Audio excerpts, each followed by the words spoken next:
Heureux de vous retrouver sur la panafricaine Medi 1 TV Afrique. Soyez les bienvenus dans le Talk Afrique. La Côte d'Ivoire a tenu comme prévu ses élections locales le 2 septembre et les résultats sont connus. Un scrutin qui s'est en grande partie déroulé dans de bonnes conditions selon les rapports des observateurs électoraux et la commission électorale indépendante. Quel est le bilan de ce scrutin et quelles sont les perspectives? Deux invités en plateau pour en discuter. Ghislain Congo est avec nous. Bienvenue sur notre plateau. Merci, monsieur Goun. Nous rappelons que vous êtes le président du réseau ivoirien des leaders. Au plaisir de vous retrouver après quelques temps. Plaisir partagé. Avec nous également Marius Bly, il est historien, spécialiste du processus démocratique. Bon retour sur notre plateau. Merci.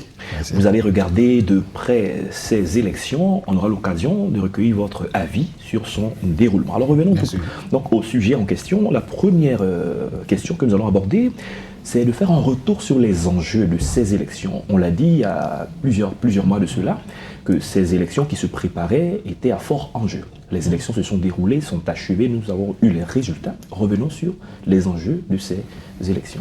D'accord, merci bien. Alors, il faut dire que les élections avaient de grands enjeux, puisque chaque parti voulait démontrer un peu sa suprématie au niveau national et également voir comment est-ce que 2025 allait se préparer. Donc pour moi l'enjeu réel c'était de peser réellement le poids de chaque parti pour pouvoir déjà donner le goût de 2025. Donc c'était l'enjeu réel de ces élections-là. D'accord, et dans la préparation de ces élections, il y a eu beaucoup d'activités liées à la commission électorale indépendante, la commission qui était en charge de l'organisation des élections, publication des listes, les contentieux. Il y a eu beaucoup de choses qui se sont passées avant que nous n'arrivions au 2 septembre. Oui, effectivement. Il y a eu beaucoup d'éléments. C'est tout ça qui régit le processus électoral. Dans le processus électoral, il y a l'enregistrement sur la liste électorale, puis après, il y a le contentieux sur la liste électorale, et après, il y a la liste électorale éditée, et après édition de la liste électorale, on passe également au vote. Bon, les gens vont faire la campagne, etc. Mais pour revenir un peu aux enjeux, en plus du fait qu'il y a le poids de chaque parti politique à évaluer dans ces élections municipales, régionales, parce que c'est la première élection qui se passe en présence du président Laurent Gbagbo, l'ex-président Laurent Gbagbo qui est en exil et qui crée son nouveau parti. Donc, on n'a plus le FPI, on a le PPACI, donc il fallait évaluer le poids de chaque parti, pas le poids du PDCI qui connaît déjà son poids vu les élections que ce parti a traversées, mais notamment le poids du RHDP qui était vraiment contesté à un moment donné, parce qu'avec le retrait du PDCI en 2018, je crois, en 2016 d'abord, et puis progressivement, ce parti va faire face à la présence de Laurent Gbagbo. En plus de tout ça, il y avait aussi cette expérience qu'il fallait faire, l'expérience des élections sans violence en Côte d'Ivoire. C'était un test, un premier test. Avant d'aller en 2025, est-ce que les Ivoiriens peuvent aller aux élections après avoir voté, retourner tranquillement à la maison et regarder leur poste téléviseur et attendre les résultats, se féliciter et le lendemain repartir au travail? C'était ça ce test. C'était aussi un enjeu important pour nous. D'accord, et on va en parler certainement tout à l'heure. Parlons un peu de la campagne électorale. Avant d'aller faire le vote, il y a eu une semaine pleine pour permettre aux candidats de vendre leur programme, approcher les électeurs. Comment avez-vous observé cette campagne? Quel est votre commentaire sur son déroulement? D'accord. Déjà, à ce sujet, je voudrais féliciter tous les candidats dans l'ensemble parce qu'avec les partisans, je pense que la campagne électorale s'est déroulée dans l'ensemble dans une bonne ambiance. Là où moi j'étais dans le Guémon, on a vu quand même certains candidats se rencontrer, se féliciter sur le terrain. Et je pense que c'est ce que nous on recherche. Voilà, une campagne civilisée, une campagne citoyenne où les propos sont mesurés, où chacun vend son programme, parce que ce qui nous a été donné de constater autrefois, c'était des invectives. Au lieu de vendre son programme, c'était des attaques personnelles. Mais pour cette fois, je pense que dans l'ensemble, pour moi, la campagne s'est bien déroulée, Voilà. À part quelques échauffourées dans certaines communes, tout s'est bien passé dans l'ensemble. Et la campagne n'était pas que sur le terrain, n'était pas que dans les hameaux et villages. La campagne aussi était médiatique. On a vu sur les réseaux sociaux beaucoup de choses qui se sont passées pour vendre le programme. Quelle est votre appréciation de ce déroulement-là? Oui, juste pour faire rire, tu veux dire qu'on n'est pas dans les tabac. Bien sûr, bon, ça c'était l'un des slogans. Oui, mais c'était bon, tout ça c'était bon. Mais il faut dire qu'il y a plusieurs types de campagnes. Il y a la campagne des partis politiques, des candidats. Les candidats ont fait campagne pour accéder aux différents postes auxquels ils aspiraient. Ouais. À côté d'eux, il y a la campagne de la société civile qui a invité tout le monde à des élections apaisées. Sans oublier le médiateur de la République. Il y a eu la campagne des institutions de l'État, notamment le médiateur de la République qui a fait signer des chartes. Pour les élections apaisées, tout ça. Oui. Il y a eu même un parti politique, celui de Blé Goudé, qui a fait la campagne zéro mort. En somme, toute la classe politique ivoirienne, la société civile, tous les acteurs du processus démocratique se sont investis dans cette campagne. C'est important pour nous parce que c'est l'une des rares fois que tout le monde s'investit pour une campagne électorale.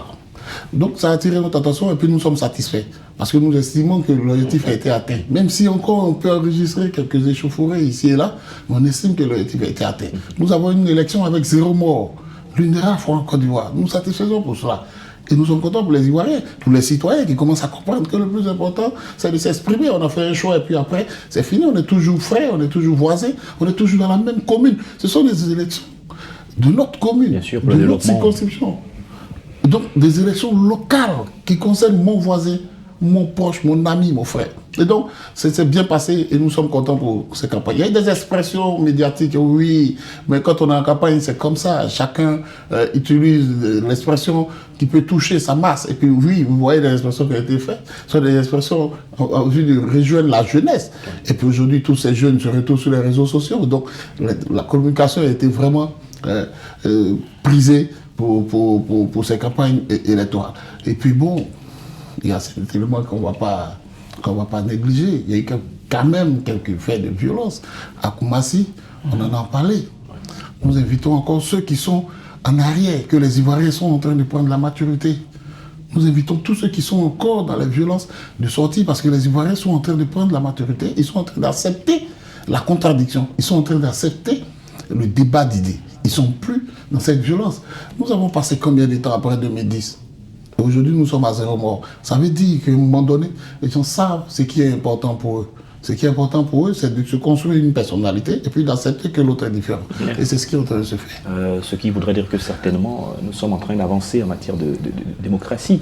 Mais il y a eu aussi des actes antidémocratiques un peu sur certaines parties du territoire. On a vu des personnes qui ont... C'est sur les réseaux sociaux. Tout n'est pas forcément vérifié, mais qui ont essayé encore d'acheter des consciences, falsifier des documents. Il a parlé tout à l'heure de violence. Ce n'était pas que à Abidjan, certainement à l'intérieur. Vous avez vécu aussi ce genre de situation. Oui, bien sûr, bien sûr. Et malheureusement, c'est tous les efforts consentis pour que le processus démocratique, le processus électoral soit respecté. Il y a malheureusement certains candidats qui n'ont pas forcément la même vision des élections locales, qui sont les élections de développement. Et moi, j'ai été témoin dans plusieurs zones où les gens ont essayé ou du moins ont acheté la conscience des électeurs. Malheureusement, on a des électeurs qui ne sont pas suffisamment formés pour comprendre que ma voix ne se monnaie pas. Et c'est ce qui crée aujourd'hui des tensions après la proclamation des résultats, parce que certains candidats estiment que ce n'est pas la volonté du peuple qui a été exprimée. Et voilà, quand on prend le cas de la région du Guémon, les résultats sont bloqués carrément parce qu'il y a eu des actes de violence, notamment à Kuibli, où la seuil départementale a été saccagée, a été brûlée. Il y a même des urnes qui étaient déjà encore dans les bureaux de vote qui ont été cassées, brûlées, et nous avons été témoins de cela. Voilà. D'accord, là on met le pied dans le déroulement même du scrutin. Vous avez fait aussi de l'observation électorale. Dites-nous le 2 septembre, les zones que vous avez sillonnées, que vous avez regardées, dans l'ensemble, comment ça s'est passé? Oui, au compte de la FIDOP, j'ai été coordinateur national pour les observateurs indépendants et nous avons sillonné 16 régions sur le 31 Nous avons fait le Sud Comoué, nous avons fait le district d'Abidjan, le district d'Amsoko, nous avons fait San Pedro, nous avons fait le Guémont, nous avons fait Tchologo, nous avons fait également Korogo et autres. Bon, nous avons fait plusieurs régions. Et qu'est-ce que nous avons observé? Nous avons observé quelques irrégularités au niveau de la CEI. La CEI peut être professionnelle. Voilà, parce que vous savez, c'est des élections où il y a trop de substitutions quand ces élections commencent en retard. Regardez par exemple le retard qu'il y a au plateau. Rien ne justifie cela. À partir de 16h.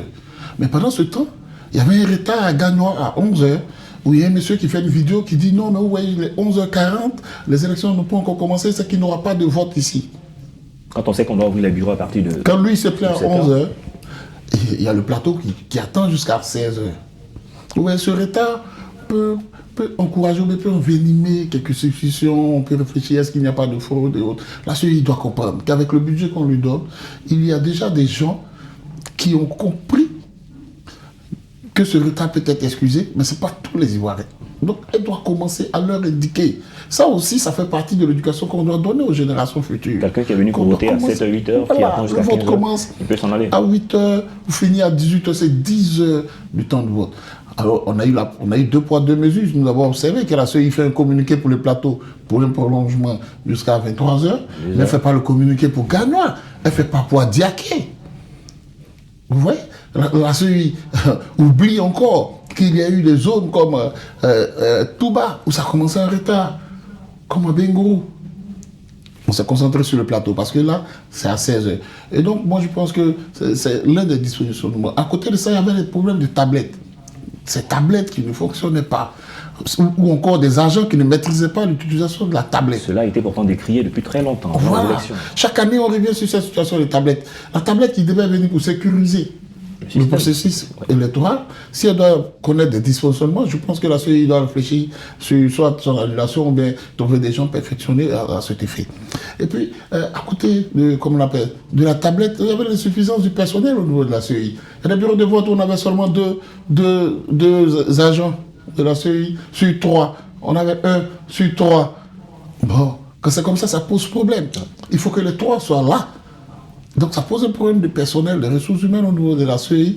Mais à côté de ce dysfonctionnement de la CEI, nous avons remarqué que les forces de l'ordre étaient en incapacité de pouvoir couvrir la sécurité de l'espace électoral.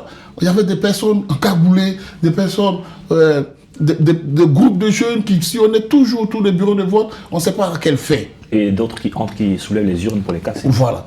Mais finalement, puisqu'ils sont là et qu'ils sont tolérés par la présence des forces de l'ordre, à un moment donné, ils se constituent comme une force contradictoire aux forces de l'ordre, ils peuvent aller jusqu'à prendre des urnes pour les casser. Et donc, ça aussi, ça a été quand même observé. Il y avait ce problème de Treichville. Je reviens là-dessus parce que c'est une enquête qui a été menée par notre équipe et puis nous avons observé. Vous voyez le directeur du service technique de Treichville, M. Assi Agnès Nicolas. Il quitte son bureau avec les 4 électeurs qui ont été laissés par la CEI à la mairie de Treichville. Il compte les remettre à la CEI pour qu'elle puisse les déposer dans les différents bureaux de vote. Mais pendant qu'il le fait, la population estime qu'il veut faire passer des électeurs. C'est mal compris. Pourquoi ça encore, c'est la faute de la CEI? Si vous savez qu'il y a des cartes d'électeurs qui sont restés dans des différentes institutions où vous avez... qui vous ont aidé à l'écoulement des cartes, vous les récupérez avant le vote. C'était le cas à Kubli. À Kubli, on en a entendu parler. Il y avait des cartes d'électeurs qui se sont retrouvés avec des gens. Et même des bulletins de vote. Bon, ok, très bien. Voilà. Oui, Ghislain Congo, sur le déroulement du scrutin, il a commencé donc à dresser le tableau. Ils ont observé 16 régions. De votre côté, qu'est-ce que vous avez pu observer le 2 septembre? Écoute, c'est le même cas, hein, parce que vous voyez, il parlait des cas des tablettes. Il y a des gens qui sont venus pour voter. Quand ils mettent le doigt sur la tablette, ça s'affiche, mais ils n'ont pas le nom sur la liste que les agents ont. Et donc les agents disent, vous ne pouvez pas voter. Et d'autres qui ont leur liste effectivement, à l'entrée de la salle, mais qui n'ont pas leur liste. Le nom sur la liste. Donc vous ne pouvez pas voter. Tu as oublié, par exemple, à Cubi, plus de 200 personnes ont été refoulées comme ça. Il y a des gens qui sont venus retirer les cartes d'électeurs. Sur les cartes d'électeurs, c'est déjà mis à voter, alors qu'ils n'ont pas encore voté. Et c'est tout ça là qui a créé les tensions. Et les gens, on ne sait pas, qui sont quittés nulle part, sont venus casser. Vous voyez, la CEI, au niveau central ici, joue un rôle essentiel. C'est vrai, il y a le professionnalisme, il y a tout ça. Mais au niveau local, les CEI locales, départementales, il y a problème au niveau des commissaires. Il faut véritablement la transparence. Parce que quand il y a un problème et qu'on remonte au président de la CEI départementale ou à la CEI locale qui dit ben, moi je ne peux rien faire et il vous tourne en rond et tout ça, on voit qu'il y a quelque chose qui manque. D'accord, très bien. Après tout ce que vous avez relevé, on pourrait tout de même, avec la CEI, dire que tout ce qui a été relevé n'est pas de nature à entacher la sincérité du scrutin, puisque les résultats ont été proclamés.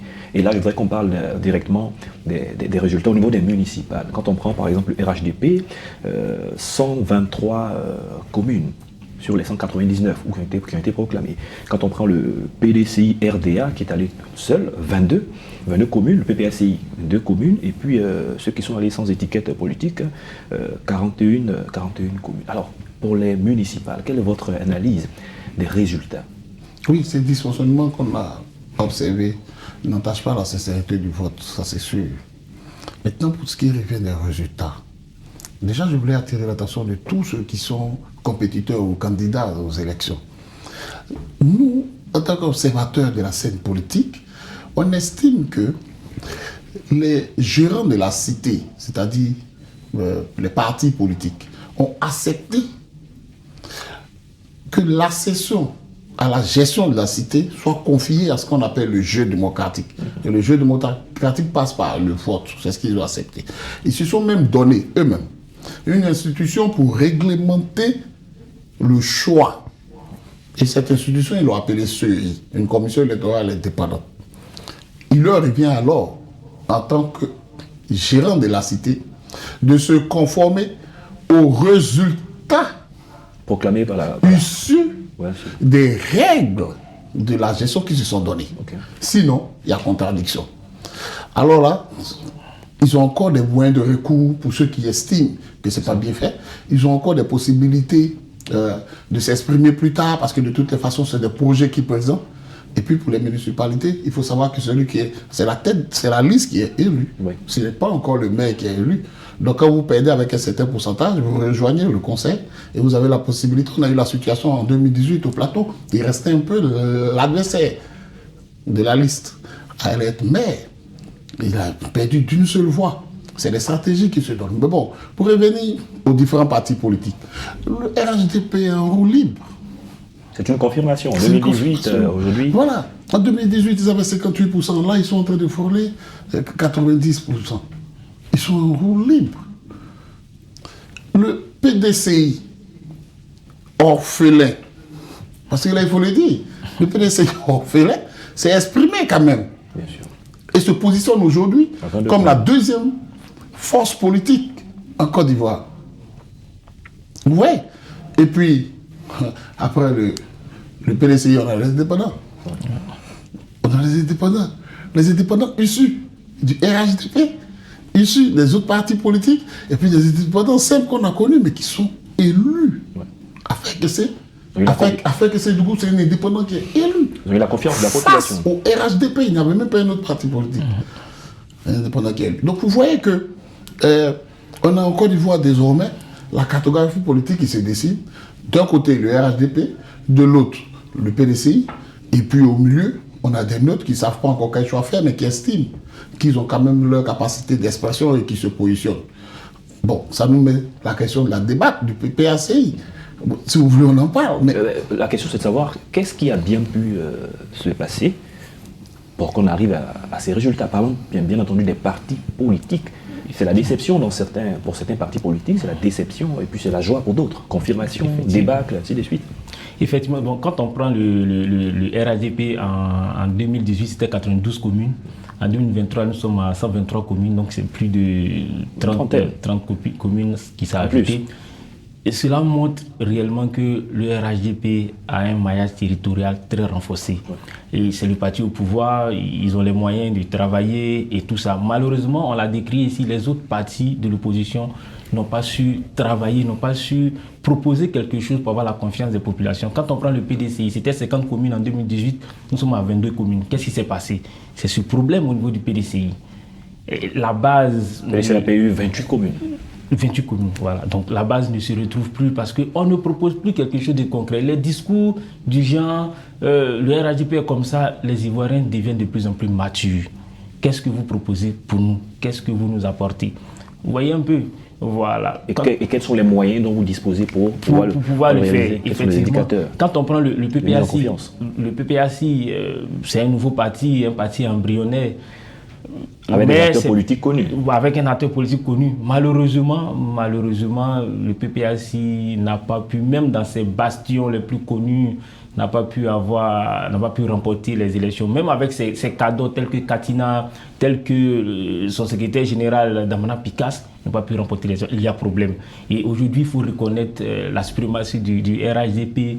Et là, j'interpelle encore également le président de la République parce qu'il y a des gens qui sont candidats RHDP, qui sont élus, qui ne travaillent pas, mais à chaque élection, ils reviennent, ils utilisent le nom du président de la République pour passer. Alors que le président de la République, c'est un bosseur, c'est un travailleur. Il faut interpeller ces gens-là qui ne veulent pas travailler et qui comptent sur la fraude pour pouvoir passer. Donc, monsieur Oumar, voici un peu, cela démontre la suprématie du RHDP, tant au niveau régional qu'au niveau des municipales. Vous l'avez dit, tant au niveau régional, hein, le RHDP a obtenu 25 régions sur 30, le PDCI RDA 3 régions, PDCI l'Alliance, hein, PDCI RDA PPACI une région, et puis les groupes sans étiquette politique une région. C'est pratiquement la même chose. Est-ce que l'Alliance PDCI PPACI a donné du fruit?